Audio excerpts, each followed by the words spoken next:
Have you ever wondered if a stone, thrown at the right time with the right tool, can change the fate of an empire? That's exactly what we'll talk about today. One of the most iconic, destructive, yet brilliantly designed weapons in the history of war, the catapult.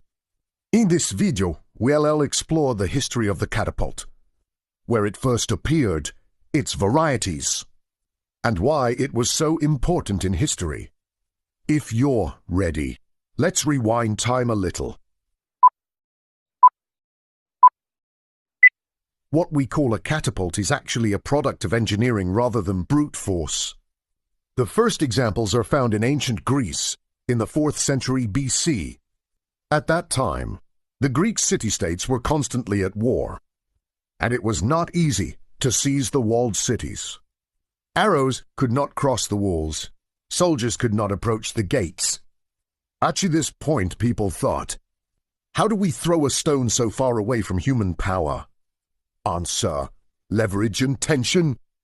The first catapults used tense ropes and long arms that worked like gigantic bows. In fact, it is one of the first applications of the laws of physics in the field of war. The Romans, who took the stage after the Greeks, turned the catapult into a work of art. The Roman army was not only strong, it was also organized, disciplined, and technological. Romans' catapults, produced with standard dimensions. They made it portable, diversified for different purposes. The catapults were no longer just throwing stones. Flaming objects, spears, and even rotten animal corpses were thrown to create fear. This is an example of early biological warfare. If there was a catapult in a Roman siege, it was only a matter of time before that city fell. Now, let's look at the types of catapults. Because catapult is not a single tool, it's a family name. Ballista. It resembles a giant crossbow. Not a stone, he usually fired large spear-like arrows. It was used to eliminate soldiers rather than destroy targets. 2. Onager. It takes its name from the Latin word meaning wild ass, because it backfired when fired. It was used to throw heavy stones. 3. Trebuchet weight catapult. And here's the most famous. This type of catapult used in the Middle Ages used counterweight instead of manpower. Tons of weight would fall down, swiftly swinging the arm up and throwing the stone over an incredible distance.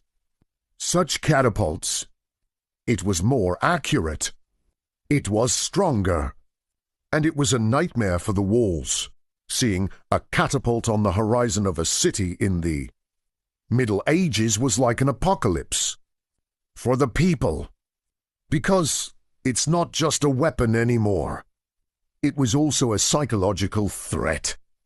Catapults throw stones continuously for days, sometimes weeks. It cracked the city walls, demolished the towers, destroyed the morale of the soldiers.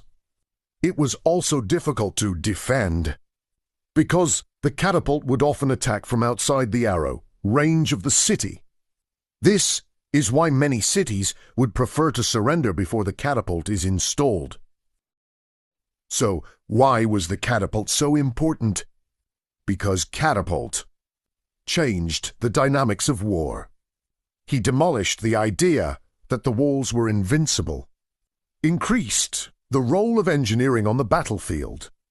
Actually, the catapult showed us this. Wars are won not only by the number of soldiers, but by knowledge and technology. With the appearance of the balls, the catapults became history over time, but their path formed the basis of modern war technology. Today, the catapults are no longer on the battlefield. In museums, documentaries, and history books, the effects are still with us, because the catapult is one of the oldest evidence that human intelligence knows no bounds. There is a war that stands out when it comes to the most interesting, strangest, and most described use of catapults among historians. Think of a catapult. But this time it's not a rock. This catapult changes the course of history. Century. On the Black Sea coast, an important port city in present-day Crimea, Caffa. This is the heart of trade for the Genoese, the Silk Road's gateway to Europe. This rich city is surrounded by the Golden Horde state, which dominates the region. In the beginning, everything proceeds like a classic medieval siege. Walls, arrows, catapults. But soon a terrible disease appears in the Mongol army. Plague, the Black Death. Soldiers are starting to die quickly. Normally, this means the end of the siege. But one of the darkest decisions in history is being made here.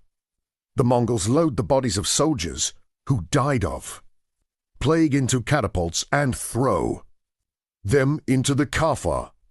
It's not just about toppling the city. Bring the disease in. Not stone from the sky. Decayed human bodies are falling. This is considered one of the first instances of biological warfare in history. Soon the plague is spreading inside the Caffa. The city is becoming untenable. Genoese merchants and sailors board ships and flee. But they take the plague germ with them without realizing it. The result is terrible. The Black Plague wipes out about a third of Europe's population. This is why historians say about the siege of Caffa. A catapult shot changed the fate of the continents. Catapults are not walls here. Destroyed the future of the world. The siege of Caffa in 1346 shows us this. Not just with the sword. It can also be won by reason and cruelty. But sometimes all humanity pays the price.